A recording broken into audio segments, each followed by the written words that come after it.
الله رب العالمین میگه که شب قدر عبادتش، ثواب عبادتش بهتر است از 1000 ماه. 1000 ماه دوستای خدا حساب کردن 83 سال و 4 ماه میشده است.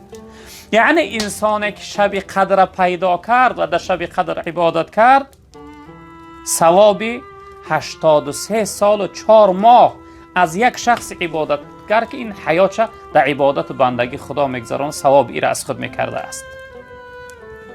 یعنی این شب قدر که بهتر از 1000 ماه است، در تفسیر این آیت مفسرین یک حدیثی را روایت دلیل می آورند که جناب پیغمبر صلی الله علیه وسلم از زمان بنی اسرائیل، یعنی گذشته، از زمان گذشته، قصه یک جوانی را خواند که یک جوان در راه خدا برآمد، 1000 سال در راه خدا جهاد کرد، 1000 سال در راه خدا خدمت کرد، یعنی شمشیر را از غلاف جدا کرد، در راه خدا در خدمت کرد.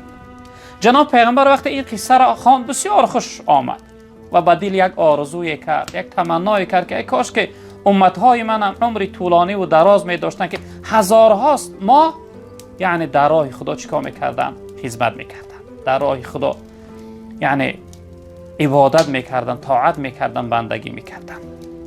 وقتی این آرزو را کرد، یعنی این تمنا را کرد، بعد از اون خداوند این سوره را نازل کرد که ای محمد صلی الله علیه وسلم، من برای امتهای تو یک شب فرستادم که عبادت کردنش بهتر از 1000 ماه است، نه اینکه برابر.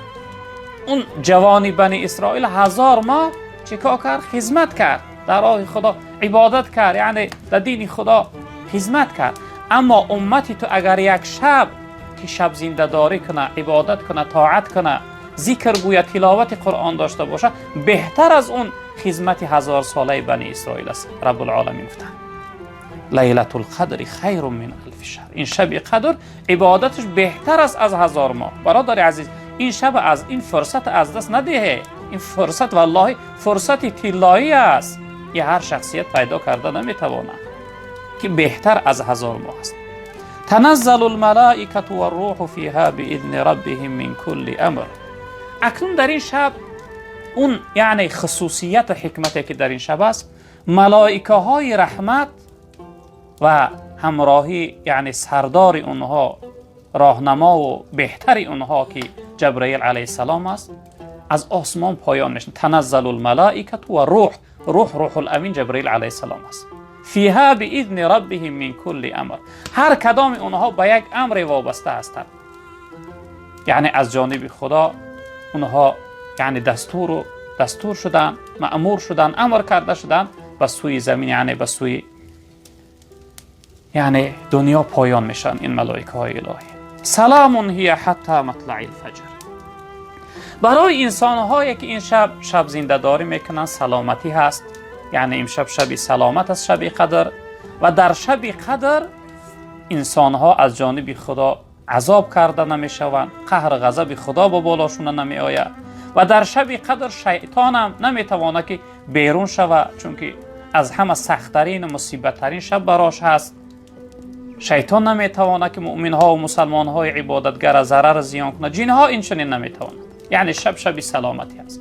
بعضی از مفسران گفتن که یعنی اهل سلام میگردن شخصیت هایی که این شب عبادت کنه، یعنی سلامتی دنیا و آخرت از خود میکنن.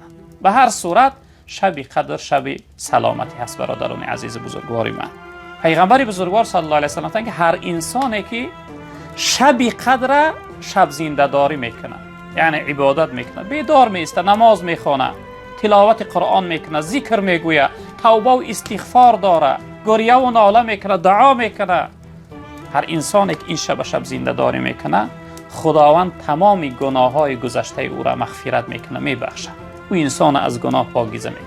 یعنی خصوصیات و حکمت و فایده و ثوابی که در این شب است، این است که برای انسان شب زنده دارش خداوند گناه های شب زنده داری، یعنی این شب مغفرت میگردانه، یعنی گناهاش میبخشه. اینم یکی از خوبی های شب قدر است. البته دوستای خدا میفرمایند که انسان باید در شب قدر چی کار کنه، باید چی عمل از زیادتر داشته باشه. البته میگن از همه زیادتر حرکت کنه که نماز بخونه، چون که نماز افضل و بهترین عبادت ها هست. خصوصا نماز شب این محبوب ترین عبادت ها بعد از نماز فرض این نماز شب است. شب قدر برای خودش نماز مخصوص نداره برادر عزیز. چی قدر میتوانی، چی قدری که میخواهی 2 رکعت نمازی نفل گفتن نیت کن، 2 رکعت زیاد، یعنی چند زیاد میتوانی خواندن بگی. حتی دوستای خدا تا 100 رکعت هم در شب قدر میخواندن. شرط نیست تو 100 رکعت بخوانی، 10 رکعت بخوان، 20 رکعت بخوان، 30 رکعت بخوان، یعنی 2 رکعت نیت کرده. سوره هم براشون معین نشده است کدام سوره را میتوانی خواندن بگی. گفتن یکمین چیزی که در این شب باید انجام داده شود این نماز است برادر عزیز. نماز البته به حضور دل، به خشوع و به خضوع و خصوصا در سجده حتما حرکت کن که گریه داشته باش، دعا داشته باش. دعا کن که خداوند اول دعا کن که خداوند گناهات مغفرت کنه. دعا کن که به سوی پروردگار به سری بلند و خالی از گناه بروی و دعا کن که خداوند مشکلیات آسان کنه. دعا کن که خداوند این وبا و دردمندی را از روی عالم و خصوصا از وطن عزیزمون دور بگردانه. دعا داشته باش. بعد از یعنی نماز خواندن دوستای خدا گفتن که این شب در انسان باید تلاوت قرآن داشته باشه، چون که شب نزول قرآن است، شب بهار قرآن است. به همین خاطر انسان باید در این شب تلاوت قرآن داشته باشه. شخصیت هایی که قرآن خوانده نمیتوان، یعنی از روی قرآن تلاوت کرده نمیتوان، شما باید چیکار کنید برادر عزیز؟ یک تسبیح را در دست گیره، سوره اخلاص، سوره قل هو الله احد، حدی اقل از همه کمتر 100 بار بخوانید، نباشه تا 1000 بار، چون که سوره اخلاص سوره هست که جناب پیغمبر صلی الله علیه و سلم که ثواب 3 قرآن داره. هر انسان که 3 بار خواندش برای وی ختم صغیر میشه، یعنی ثواب کل قرآن از خود میکنه. حرکت کنه کمی کم 100 بار سوره قل هو الله احد یعنی سوره اخلاص بخونه. تلاوت قرآن خودش میشه. حرکت کنه که یعنی دوم چیزی که باید شما داشته باشه تلاوت قرآن. و سوم چیزی که انسان باید در این شب انجام میده، دوستای خدا گفتن که این توبه و استغفار است. گریه کردن، ناله کردن، زاره کردن، از خدا بخشش پرسیدن، رو به خدا آوردن، از اون خاطرات تلخ و سیاه و بدی که در حیات گذرانده از اون پشیمان شدن و گردن به جانب الله رب العالمین به سوی پروردگار گردن کج کردن و تضرع التماس و زاره کردن که ای الله من مغفرت کن، گناههای من ببخش، من طاقت عذاب تر ندارم، من طاقت قهر غضب تر ندارم، من طاقت دوزخ تر ندارم. ای الله امروز یک وبایی که دیدش نمیشه من پریشان و تشویش ناراحت کرده است، ای الله من قوت طاقت بلا و عذاب تر ندارم. باید که ما دعا داشته باشیم، یعنی توبه و استغفار داشته باشیم.